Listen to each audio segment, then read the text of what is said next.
بسم اللہ الرحمن الرحیم. اپنے پرائے خواتین و حضرات سب کو احمد منصور کا سلام. سچی اور پکی بات آج پھر آپ کے ساتھ شیئر کرتے ہیں. اور توشہ خانہ بہت عرصے سے، جب سے یہ ساری کنٹروورسی شروع ہوئی تھی اور عمران خان اور ان کی حکومت کی جو کرپشن ہے ان پر تنقید ہونا شروع ہوئی تھی، اس میں توشہ خانہ جو ہے وہ پہلے دن سے زیر بحث ہے. پھر الیکشن کمیشن میں سب نے دیکھا کہ اسی معاملے میں فیصلہ بھی آیا، اور اس کی جو اب ایک زوردار آواز جیو کے اینکر شاہ زیب خانزادہ کی طرف سے، اور یہ عمر فاروق صاحب منظر عام پہ آئے ہیں، ہلا کے رکھ دی ہے. کوئی کرپشن اگر مالیت اور پیسے کی دیکھی جائے تو جو پاکستان میں پہلے باتیں ہوئی ہیں اس کے یقیناً اس میں کوئی بڑی اس میں بات نہیں ہے. لیکن بڑی بات یہ ہے کہ خان صاحب اور وہ شخصیت جو یہ دعویٰ کرتی ہے کہ وہ مسٹر کلین ہے، وہ صادق اور امین ہے، اس کے اتنے ثبوت سامنے آنا یہ بالکل ہی مطلب اس کو ہضم نہیں کیا جا سکتا. اور اگر اس کو اب بھی ہضم کر لیا گیا تو پھر اس ملک میں ویورز یہ دعوے، یہ پارسا ہونے کے اور یہ دوسرے جو ہیں ان کے اوپر ٹارگٹ کرنا، یہ پک اینڈ چوز والی باتیں کہ کوئی اچھا ہے اور کوئی برا ہے، جو ہم چاہیں وہ اچھا ہے، جو ہم چاہیں وہ برا ہے، یہ ایک عجیب و غریب نظریہ. سعودی عرب سے تحفہ پہلے بھی آتے رہے ہیں، توشہ خانہ ایک قانون ہے، اس کے تحت آپ لے سکتے ہیں. لیکن بات یہ ہے کہ اگر آپ نے اس کی جو مالیت ہے وہ صحیح نہیں لگائی، اگر ایک چیز میں ویسے بتا رہا ہوں، ایک بات کر رہا ہوں اس پہ کہ اگر ایک چیز ہے اس کی قیمت 100 روپیہ ہے، آپ نے اس کی قیمت لگا دی 10 روپے، تو آپ نے تو فراڈ یہیں سے شروع کر دیا نا. آپ نے قوم کے ساتھ اس کی جو ایک امانت ہے اس ملک کو قوم کی، اس سے خیانت وہیں شروع کر دی جب آپ نے اس کی مالیت ہی کم لگائی اور خود وہ چیز لے لی. پھر وہ اپنے ذاتی استعمال کے لیے لینی ہے، وہ کاروبار تو نہیں ہے. آپ نے اس کو پھر آگے بیچا منافع پہ، تو آپ نے یہ منافع شروع کر دیا اس طرح کے تحفے بیچ کے اور سارا. اور اس میں پھر ملوث کون ہے جس پہ پہلے بازگشت ہوتی تھی؟ بڑے بڑے سوال اٹھتے تھے. فرا گوگی، ان کے شوہر جو خاتون اول کے نام آتے تھے کہ ان کا پورا ایک سسٹم ہے. تو اس میں تو یہ آواز سامنے آئی ہے اور اتنی زوردار طریقے سے آئی ہے. تو اب خان صاحب کا آج جیسے ابھی اس پہ جواب آیا اور ٹویٹ آیا کہ وہ قانون کی عدالت میں جائیں گے اور اس کے اوپر بالکل خاموش نہیں بیٹھیں گے. پھر وہی سٹائل. جب خان صاحب دیکھنے کی بات یہ، خان صاحب کا جب یہ سٹائل ہوتا ہے نا دھمکی دینے والا، اس کا مطلب یہ ہوتا ہے کہ اب ان کے پاس کوئی منطقی جواب نہیں ہے. جو اب انہوں نے یہ والی بات کی کہ پھر میں دیکھوں گا، میں یو اے میں بھی لے کے جاتا ہوں عدالت میں، پاکستان میں بھی، برطانیہ میں بھی. بالکل لے کے جائیں، جانا چاہیے، بتانا چاہیے. دیکھیں سوال ٹھیک ہے، جیو شاہ زیب خانزادہ پہ آپ تنقید کریں، ان کو لے کے جائیں، لیکن جو چیز سامنے آئی ہے اس کا جواب تو بنتا ہے. یو اے میں وہ شخص موجود ہے، اس کے پاس وہی گھڑی ہے. یا تو آپ کہہ دیں خان صاحب کہ یہ گھڑی وہ نہیں ہے، اگر اس تک پہنچی ہے تو اب آپ آئیں بائیں شائیں کیا کیسے بتائیں گے؟ فواد چودھری کو ہم سن رہے تھے تو وہ آگے سے فرما رہے تھے کہ یہ وزارت داخلہ، وزارت خارجہ کے فلاں شخص کے حوالے کی تھی. یعنی کہ انہیں بھی سمجھ آ گئی ہے کہ پھنس تو ہم گئے ہیں، اب ہم نے کسی اور پہ مدعا ڈالنا ہے، جو ان کی پرانی عادت ہے. لیکن یہاں مدعا ڈالنا اتنا آسان نہیں ہے. خان صاحب خبر یہ ہے کہ آپ اس میں پھنس چکے ہیں، آپ اس سے بچنے والے نہیں ہیں. اور آپ جو یہ لاہور سے نکلے ہوئے ہیں اور راول پنڈی نہیں آ رہے، بیچ میں پتہ نہیں کیا کچھ ہو گیا اور ابھی بھی آپ تاریخیں دے رہے ہیں. اب آپ کو خان صاحب آنا پڑے گا، کیونکہ اب یہ گجرانوالہ اور کھاریاں کے ارد گرد رک کے تقریریں کر کے آپ نہیں بچ سکیں گے، کیونکہ آپ کے گرد جینون گھیرا تنگ ہو چکا ہے اور آپ کے اپنے بیانیے نے آپ کے گرد گھیرا ڈالا ہے.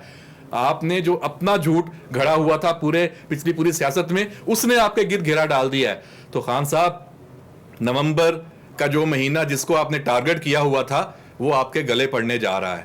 یہ صرف ایک بات نہیں میں کر رہا، یہ ویورز خبر دے رہا ہوں کہ اور خان صاحب کو بھی اس کا اندازہ ہو گیا ہے، ان کے ساتھیوں کو بھی ہو گیا ہے. یہ بات صرف فیصل واڈا سے جو شروع ہوئی تھی یہ آگے جائے گی. جیسے کل سے مخدوم خسرو بختیار کا نام آ رہا ہے کہ وہ بھی کچھ ایسا پھینکنے لگے ہیں جس کو ہم کہہ سکتے ہیں کہ وار کرنے لگے ہیں خان صاحب کے اوپر بھی اور اس پورے ان کے بیانیے کے اوپر بھی، ان کے اندر گھر سے. تو خان صاحب کے گھر سے، خان صاحب کے اپنے حلقے سے، اپنے حلقہ احباب سے، جو ان کے گرد لوگ ہیں جن کے اوپر ان کا سارا بیانیہ تھا، وہاں سے ان کے اوپر بہت ساری چیزیں اور ویورز آنے والی ہیں. اور خان صاحب کو اب ہر صورت میں پہلے تو وہ کہتے تھے نا کہ ہم نے آنا ہے، تو میں اب آپ کو بتا رہا ہوں کہ خان صاحب کو اب آنا پڑے گا. خان صاحب آئیں اب راولپنڈی، آئیں اب اسلام آباد. اب آپ نے جو یہ پورا جھوٹ اور یہ بیانیہ تراشا تھا اس کا آپ کو جواب یہاں پہ آ کے دینا پڑے گا. اگر آپ ادھر سے ہی غائب ہو گئے اور ادھر سے آپ نے کوئی اب جو فیس سیونگ ڈھونڈنے کی جو آپ کوشش کر رہے ہیں، تو خان صاحب آپ کو تو وہ نہیں ملی، اور ہمیں پتہ بھی چل چکا کہ آپ کو فیس سیونگ نہیں ملی اور ملنے بھی نہیں والی. تو جب آپ کو فیس سیونگ نہیں ملے گی تو آپ کی سیاسی جو ایک اختتام ہے آپ کی پوری سیاست کا، وہ قریب ہے. تو اس میں خان صاحب آپ کے ساتھ خبر دوسری جو ویورز میں دے رہا ہوں، خان صاحب کے پاس ایک آپشن ابھی اور بھی ہے. خان صاحب کو پتہ ہے وہ آپشن کیا ہے.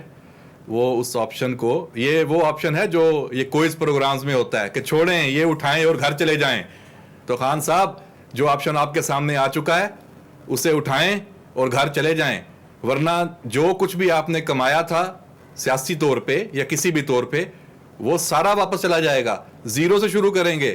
آپ 2002 سے سیاست شروع ہوگی، اسی ایک سیٹ سے سیاست شروع ہوگی جو آپ لے کے آئے تھے، اور مشرف صاحب سے آپ کہہ رہے تھے کہ جناب مجھے وزیر اعظم بنائیں. تو آپ کو جنرل مشرف اور ان کے جو طارق عزیز اور وہ سارے جب آپ کے ساتھ بیٹھے تو انہوں نے کہا بھائی آپ کے پاس یہ ٹوٹل اتنی سیٹیں آنی ہیں، آپ اس کے اوپر بات کریں، کوئی منسٹری مل جائے گی، وزارت عظمیٰ آپ کو نہیں مل سکتی. تو وہاں آپ ان کے خلاف ہو گئے تھے. ریفرینڈم میں آپ نے ان کو دیا تھا ووٹ، سب کو پتا تھا، اس کے لیے کمپین چلائی تھی، بعد میں پھر آپ ان کے خلاف ہو گئے تھے. تو خان صاحب آپ کے پاس جو کچھ آپ نے بنایا سیاسی طور پہ، آپ نے اپنا قد کاٹ بہت اونچا ہے، کوئی شک نہیں، بہت مقبول ہیں، لیکن ادھر ہی اس کو لیں جو آپ کو آفر ہے، اس آفر کو قبول کریں اور یہاں سے آگے چلیں. ورنہ خان صاحب یہ سب چیزیں جو کچھ بھی ہے یہ سب جانے والا ہے. اب آپ کے پاس کچھ نہیں رہا. نومبر کی آج 16 تاریخ ہے، 18 19 20 نومبر کو چیزیں سامنے آئیں گی اور کرسٹل کلیئر انداز میں. اور اس کے بعد آپ کا جو سارا بیانیہ اس نومبر کے اوپر گھوم رہا تھا وہ اس توشہ خانے کی قبر میں جانے والا ہے.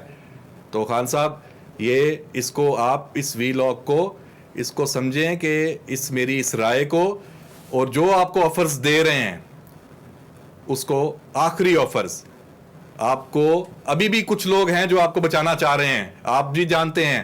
عوام بھی کسی حد تک اب اتنے اب بیوقوف نہیں رہے، خاص طور پہ وہ کراؤڈ جس نے آپ پر اندھا اعتماد کیا ہوا تھا، اب وہ بھی خان صاحب ہلنا شروع ہو گیا ہے.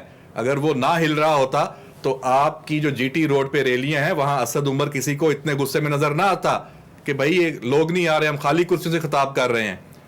تو 25 مئی کو تو خان صاحب آپ اسلام آباد میں گھسنے میں کامیاب ہو گئے تھے، آپ بلو ایریا میں آ چکے تھے.